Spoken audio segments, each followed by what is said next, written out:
Hello there, and welcome to the overview for Thrawn's Revenge Imperial Civil War 2.2. Imperial Civil War is a mod that converts Star Wars Empire at War Forces of Corruption into a post-Endor setting. You're able to play as 8 different playable factions, with more coming in future releases, trying to establish themselves as the new galactic power after Palpatine's death. These playable factions in 2.2 include the New Republic, which has formed out of the Rebel Alliance after their victory at Endor, the Galactic Empire, and then several splinter Imperial groups, so the Pentastar Alignment, Warlord Zinj, the Arido Authority, and the Greater Maljude. Then you have the Empire of the Hand, which was formed out of Imperial and Chiss forces before Endor in secret by Grand Admiral Thrawn.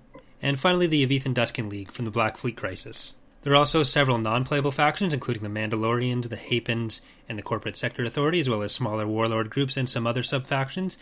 Both of these lists will expand as we go through future releases, and some of the non-playables will eventually become playable factions. The mod as a whole contains hundreds of new heroes and units, as well as 19 new playable Galactic Conquest maps. Compared to 2.15, our previous full release, there are about two to 3 dozen new units, around 3 dozen redone units with all new art, and all the Galactic Conquest maps have been overhauled with new story elements added for 2.2. So even if you did play the previous releases, it's not just the new content. There's about 7 new Galactic Conquests that have been modified. Basically everything, if you've played before, will have something new to experience. And the overall visual quality of the mod has been brought up quite a bit. We've redone all the projectiles, the other particles. We've also begun a process of redoing all the death clones, so where in previous versions the ships would just explode and disappear, we are starting to add in the proper animations for that as we finish the redone models. So this is something that's going to take a couple releases for us to finish off, but the initial work is there. Stuff like the Star Destroyer has their death clones. They're included in the new content for 2.2. There are ships like the Bellator, the Precursor, a lot of ships that were introduced to the Star Wars universe from the Essential Guide to Warfare. There are also, among the redone units, there are things like the Lucre Hulk, all the Star Destroyer models, all the Mon Calamari ships have been touched up at least a little bit. A lot of the fighters have been redone on both the New Republic and the Imperial side. When you download the mod, there is a full changelog for all the added and redone content in the README rather. Another big thing which has been started for 2.2, which is going to continue throughout our future releases as well, is the AI has been overhauled to take advantage of a lot of the mod features. So they know how to work within the mod's economy quite a lot better than they used to. And they also rely far less, or basically not at all, on any sort of free spawn. So where in 2.15, one of the more common complaints was on maps like From the Ground Up, our single planet start map, that the AI would end up with a bunch of stuff that they really shouldn't have had, especially multiple SSDs. Now they are locked a lot better into build limits. They are not receiving free stuff, but they're still providing much more of a challenge because they're using their resources a lot more properly. This has also included some new unique player templates for different factions. So this is another thing that's going to be expanded on a lot more as we go forward as well. But different factions like the Warlords have more of a focus on fighting each other. Some like the Pentastar Element tend to stay a little more out of the way of galactic affairs until Era 3. Same with the Empire of the Hand until Era 5. So you should start seeing factions act a little bit more like what they were doing in the lore at the time. Thrawn's Revenge also has a new tech system, which is what we call the Era system. So the mod is broken up into 5 eras based on different parts of the post-Endor galaxy, based on who is leading the Empire at the time. So Era 1 is based on Sate Pestage and Asanasar's rule. Era 2 is based on Thrawn and the Moff Council's rule. Era 3 is based on the reborn Emperor Palpatine and Karnor Jax's rule. Era 4 is Admiral Natasi Dalla, and Era 5 is Gilad Pelion. So each of these eras has different galactic conquests that take place within them, but there's also the Era Progressive Galactic Conquests, including Empire's End, Art of War, and Essence of War, where you're able to progress through the post-Endor Star Wars storyline, and there's a lot more, compared to 2.15, story elements tied to that.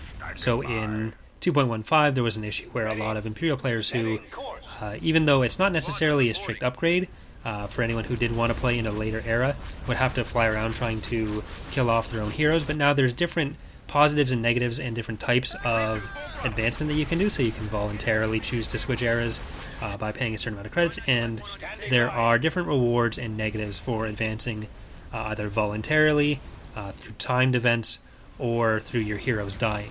On the positive side, this can mean things like getting new heroes for choosing to side with the new leader early, to, on the negative side, if you lose your leader in battle, losing certain planets and having them break off and join other factions.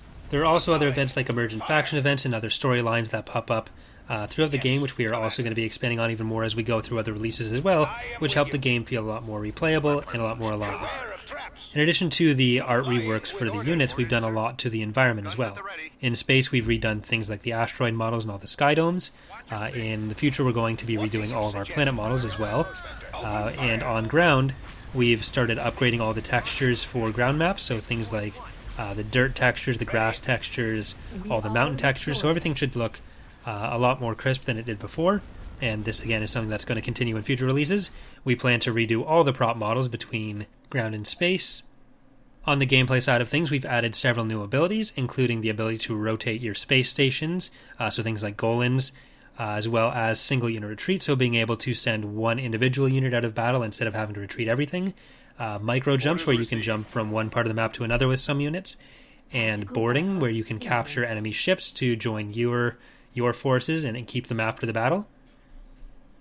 There has been significant work done to rebalance large parts of the mod for both Skirmish and Galactic Conquest.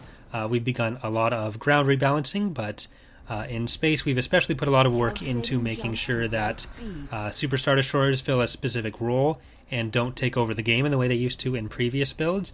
So they're still very effective at killing other capital ships, but when it comes to enemy fighter or bomber swarms, they're a lot more vulnerable. This goes for pretty much any large ship. And on the ground, we've put in a lot of work to make sure that aerial units don't take over the game in quite the same way. One of the things we will be doing going forward is for those with the Steam Workshop copy of the mod, because it does update automatically in between major content editions, so between 2.2 and 2.3, we'll also be putting out regular balance patches for multiplayer support, as well as testing out new balancing strategies for space and ground overall. Part of this will include new maps for space and land skirmish, and possibly even new Galactic Conquest tactical maps being added to the Steam version of the mod as we go through development between 2.2 and 2.3 as well. Maps on the whole have received quite a lot of attention with 2.2 though, so there are a bunch of new maps as well as many redone or upgraded ones. We've re-added a lot of the vanilla Empire at War maps and removed some of the larger and more tedious Thrawn's Revenge maps from previous releases. So there are, instead of having, like in previous releases, about 200 planets using 75 or so maps, we now have 250 planets that are using about 150 maps. So there's far less repetition in maps, and there will be even less of that as we go. This hasn't been an exhaustive changelog, but that should give you a general idea of what we've changed in 2.2. It's basically been an overhaul of how the mod works in pretty much every possible way. So if you would like to play the mod for yourself or get a bit more information on what's in it or how it works, there are links in the description to the mod database page, the forums, and the Steam Workshop copy of the mod as well. If you would like more information on the mod going forward and our future developments for different versions, you can check those links as well. If you want to subscribe to this channel, I do preview playthroughs for all of our projects, which include Imperial Civil War, Ascendancy for Sins of a Solar Empire Rebellion, and Fall of the Republic, which is our upcoming Clone Wars mod for Empire at War Forces of Corruption. So, hope you guys enjoy the release. We've put a lot of time into it. We are really happy with how it came out so far, and we're looking forward to continue to work on making it even better in the future. So again, hope you guys enjoy it. Thanks for watching, and I will see you next time. Bye.